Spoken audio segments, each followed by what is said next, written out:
Hi గ్రైస్, నా video చూసిన ప్రతి ఒక్కరికి హాయ్ అండి. ఇక్కడ చూస్తుంది ఏమంటే నేను ఈరోజు ఇడ్లీ అంటే మా సైడ్ ఇడ్లీ పిండితో పునుగులు వేస్తామన్నమాట. మాదొచ్చి మేము తిరుపతి దగ్గర ఉంటాము. మా సైడ్ మా ఊర్లో వచ్చి ఇడ్లీ పిండి ఏదైతే ఉంటుందో దాంతో పునుగులు వేసి తింటారనమాట. దాంతో పల్లీల చట్నీలతో కానీ తినాలి, చాలా మస్తుగా మంచిగా ఉంటుందన్నమాట. హాయ్ గాయస్, ఈరోజు ఏమంటే నాకు తెలిసిన కొన్ని సూక్తులు మీతో షేర్ చేయాలనుకుంటున్నాను.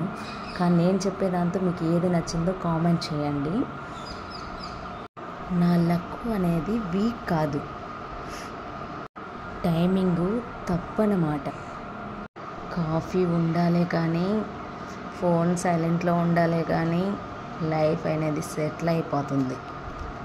నేను లేట్ అయినా కరెక్ట్ టైంలో వచ్చేస్తాను.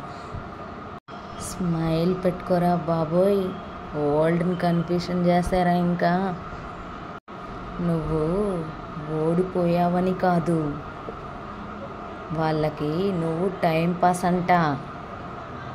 నా సైలెంట్ మీ వీక్ అనుకుంటే షాక్ రెడీగా పెట్టుకోండి. లైఫ్లో చిన్న సక్సెస్ని కూడా మంచిగా సెలబ్రేట్ చేయండి. ఒక్కటనేది ఒకరోజు ఒక బిగ్గా వస్తుంది. ఫ్రెండ్స్ అనేది వాట్సాప్లో కాదు, నీ హార్ట్లో సేవ్ చేసిన పర్సన్ అన్నమాట.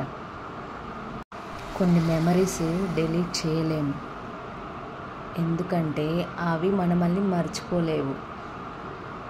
చూడండి గాయస్, నాకు తెలిసిన మీకు కొన్ని షేర్ చేశాను. మీకు ఏది నచ్చిందో నాకు కామెంట్ చేయండి.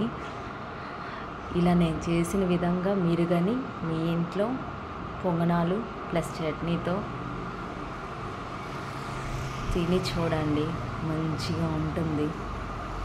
ఈ టేస్ట్ తినాలే కానీ రాయలసీమ టేస్ట్ అన్నమాట, చాలా బాగుంటుంది. మీరు ట్రై చేయండి బాయ్స్. నేను ఇక్కడ దీంతో ఏవి వేసానో అలాంటి ఆ ఇంగ్రీడియంట్స్ అన్నీ మీరు దోశ పిండిలో వేసుకోండి. మా సైడ్ అయితే మేము ఉప్పుడు బియ్యం, పచ్చి బియ్యం, ఉద్దిపప్పు ఇది వేసి పేస్ట్ చేస్తామన్నమాట. పేస్ట్ చేసి ముందు రోజు నైటు పేస్ట్ చేస్తామన్నమాట. మరుసటి రోజు కొంచెం పులిసిన తర్వాత ఈ పిండిలో ఇలా ఇవన్నీ వేసేసుకొని ఆయిల్లో డీప్ ఫ్రై చేసుకొని తింటే మంచి టేస్ట్గా ఉంటుంది గాయ్స్.